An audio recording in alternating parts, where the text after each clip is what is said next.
अम्मा, तुम्हारी तबीयत खराब देख के ना हम तो ना बिल्कुल घबरा गए थे।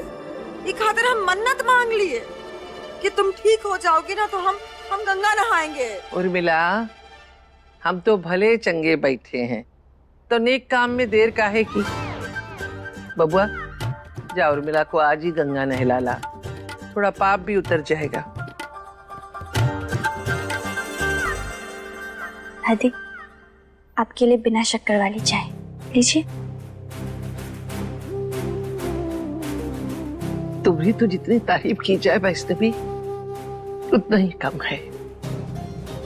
कहने को हम तुम्हारी दादी है, लेकिन हमारी अम्मा की जैसे हमारी देखभाल की है तुमने। दादी, एक उम्र के बाद घर के बुजुर्ग भी तो बच्चे हो जाते हैं ना, फिर हमें उनका ख्याल वैसे ही रखना पड़ता है जैसे वो हमारा रखा करते थे। वैष्णवी, तुम्हारे साथ जो कुछ हुआ सो हुआ, लेकिन उसके लिए कभी अपने आप को दोषी मत मानना बेटा, कभी नहीं। हमारे लिए तुमसे अच्छी बहू इस घर के लिए लाना बहुत मुश्किल था। अपनी ममता बरसाने के लिए गोद में एक बच्चा हो तो परिवार के भरा पूरा होने का एहसास होता है, लेकिन तुम तो सभी पर इतनी ममता बरसाती हो। उस हिसाब से तो तुम्हें कोई कमी नहीं है बेटा। हमने तो जिंदगी में ऐसी औरतें भी देखी है जो मां होने के बाद भी अपने बच्चों पर ममता नहीं बरसा पाती है, ना उन पर उनका स्नेह होता है और ना उनके मन में कोई दया, बल्कि अपने बच्चों के मन में कड़वाहट भरने का काम करती है। ममता किसी भी औरत को पूर्ण बनाती है। इस गणित के हिसाब से तो हमारी नजरों में तुमसे पूर्ण औरत और कोई नहीं है बेटा।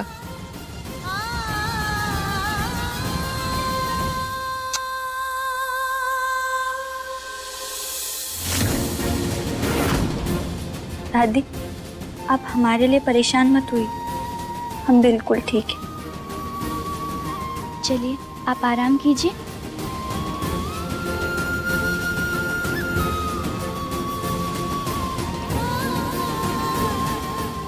आपका आशीर्वाद रहा और हम पाताल देवी के दिए हुए सारे काम करने में सफल रहे तो एक दिन हम भी माँ जरूर बनेंगे दादी।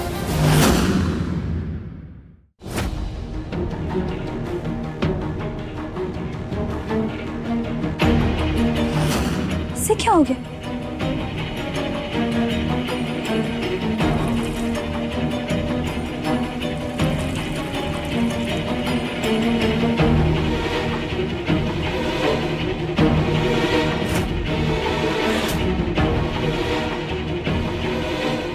गंगा जल से भी कुछ नहीं हो रहा है।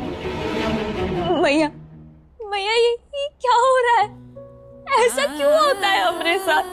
हम एक चीज सही करने जाते हैं तो दूसरी गलत हो जाती है। अब देखिए ना, ये कमल आपने हमें दिया था, आपका आशीर्वाद है ये, और हम उसका ध्यान भी नहीं रख पाए। हमें माफ करना, हमारी वजह से आज तुम इस हाल में हो।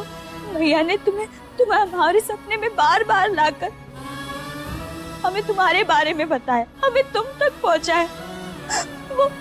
वो चाहती थी कि हम तुम्हारा ख्याल रखें, तुम्हारे साथ रहे हम, और हम वो भी नहीं कर पाए।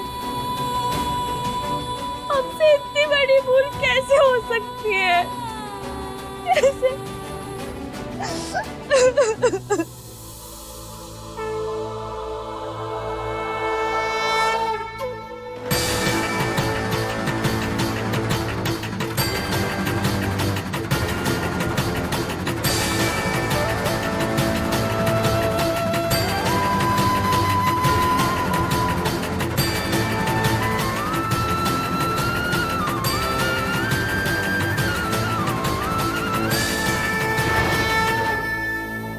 तुमने तो हमें डरा ही दिया था अगर तुम्हें कुछ हो जाता तो हम क्या करते? तुम्हारे अलावा है ही कौन हमारा जिसे हम अपना सुख दुख बांट सके? कार्तिक जी को भी कुछ नहीं बता सकते। और मैया, वो तो हमसे आजकल रूठी रूठी ही रहती है। ये सब कब ठीक होगा? मैया, वैष्णवी का गर्व उसकी ममता से, उसके प्रेम से अंततः खिल ही उठा। पर पता है, हम इतनी आसानी से हार नहीं मानेंगे, ना तुम्हें मानने देंगे, क्योंकि हमारी मैया ने हमें सिखाया है कि रास्ता चाहे कितना भी मुश्किल क्यों ना, उस पर चलकर ही मंजिल मिलती। रुक कर, थक कर, हार कर नहीं।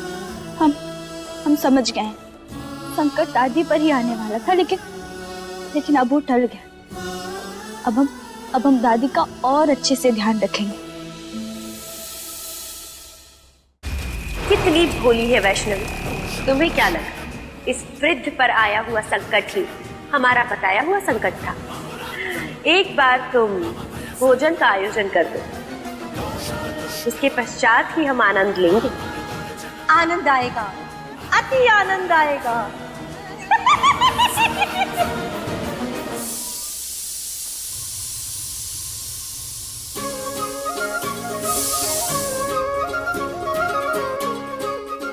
क्या बना रही हो दीदी?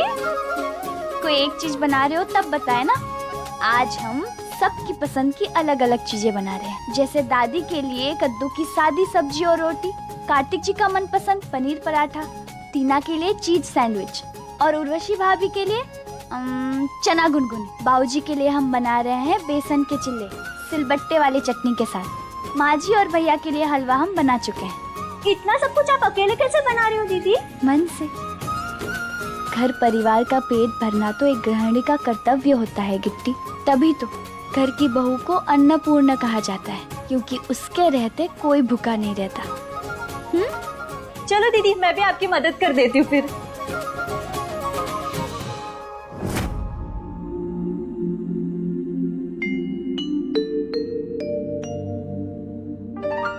अरे अम्मा, तुम कहाँ चली आई?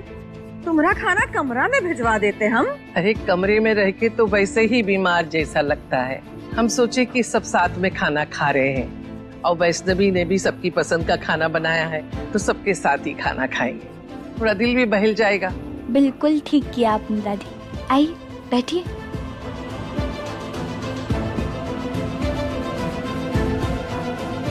हम खाना परोसते। आज अम्मा को